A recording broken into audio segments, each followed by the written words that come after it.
আরাকানি মুসলিমদের জন্য আমাদের করণীয় কি? কেন আমরা জিহাদ করব না? হ্যাঁ, সুন্দর প্রশ্ন করেছেন।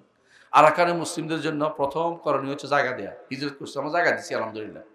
আর যারা ওখানে আছে যদি হিজরত করতে চায় তাদেরকেও জায়গা দেয়া ফরজ আমাদের জন্য। প্রত্যেকের জন্য জায়গা করে দেয়া। কারণ রাসূলুল্লাহ সাল্লাল্লাহু আলাইহি ওয়াসাল্লামের যুগে কি করেছিলেন মনে করেন? হ্যাঁ? যে যেখান থেকে হিজরত করে আসছে মদিনাবাসীর কাছে কি করে দিয়েছে? যাক আল্লাহ প্রশংসা করেছে। ওয়াল্লাযিনা তাবাওয়াউদ দারা ওয়াল ঈমান ইউহিব্বুনা মান হাজারা ইলাইহিম ওয়া লা ইয়াজিদুনা ফি সুদুরিহিম হাজাতাম মিম্মা উতু ওয়া ইয়াসুনা আলা আনফুসিহিম ওয়া লাউ কানা বিহিম খাসাসা। যে এদের দিছি বলে মনে কষ্ট নাই। দিছি আলহামদুলিল্লাহ আমার ভাইরা পাইছে। এটা হলো ঈমানদার কাজ। ২ নম্বর কাজ হচ্ছে আমরা রাষ্ট্রপ্রধানকে বলবো, যারা আমাদের রাষ্ট্রপ্রধান তারা বলবো, তারা যেন এমন কাজ করে যাতে করে তারা আমাদের এত ক্ষমতা নাই যে চীনের সাথে যুদ্ধ করব। কারণ আরাকানের পিছনে কে আছে? আপনারা জানেন যে বার্মার পিছনে কে আছে?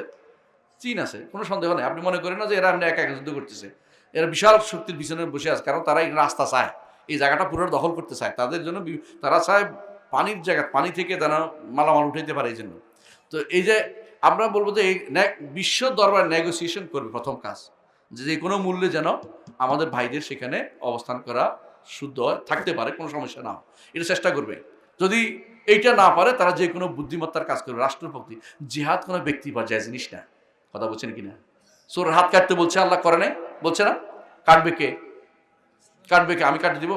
ক্ষমতা থাকলে করে ফেলবো? কয়েকজনে মিলে আমরা তো এখানে বিশাল কমিটি শুরু করে দিব? না, এটা জায়েজ নাই।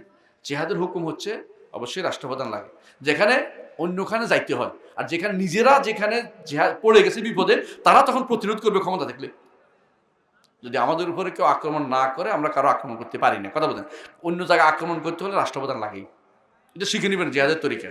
আর যদি আমাদের উপর আক্রমণ করে বসে, তখন আমরা তাদেরকে প্রতিরোধ করার জন্য যে কোনো জিনিস করতে পারি, এটা আলাদা কথা। তো আরাকানিদের উপরে জিহাদ হচ্ছে ক্ষমতা থাকলে তারা কি করে প্রতিরোধ করবে যে কোনো মূল্যে। আমাদের উপরে জিহাদ হবে আরাকানিদের রক্ষা করার জন্য কি করা?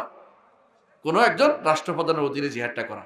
আমরা শুধু শুধু ব্যক্তি পর্যায়ে সেই জিহাদটা শরীয়তের মধ্যে করে না, কারণ আমরা জানি যে জিহাদের জিনিসটা এরকম নয় যে বসে বসে আপনি একজনকে মেরে ফেলেন, এটা নয়। বরং জিহাদের জিনিস হচ্ছে এখন মিটারে মিটারে জিহাদ করে। মিটার, এখানে বসে বসে কোন কোন বিমানটা ভূপাতিত করলে এর অবস্থা শেষ হয়ে যাবে, ওইটা খেয়াল রাখতে হয়। ওই মানুষ একজন মারলে কিছু যায় আসে না, আপনি বুঝেন জিনিসটা।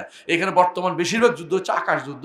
সেখানে আমরা বসে বসে যাই আমরা কয়টা মানুষ নিয়ে মারামারি করি, এই সিস্টেম, এটা হামাস, এগুলো পাগল, এগুলি বেহুদা কাজ করছে, এগুলো ইসলামের কোনো মানে আপনার এই যে আবেগ, এই আবেগ তাই যদি ইসলাম চলে না, শুধু এই ভুলটা আমরা যেন না করি। আর যদি না পারি, আল্লাহর কাছে বলতে পারবো। আমাদের শাসকরা চেষ্টা করে, ওরা গুনাহগার হবে, আমরা কি হবে? কারণ আমাদের ক্ষমতার বাইরে সেটা, আমাদের ক্ষমতার বাইরে। কেউ যদি মনে করে তার ক্ষমতা আছে, মিথ্যা কথা বলছে, তার ক্ষমতা নাই।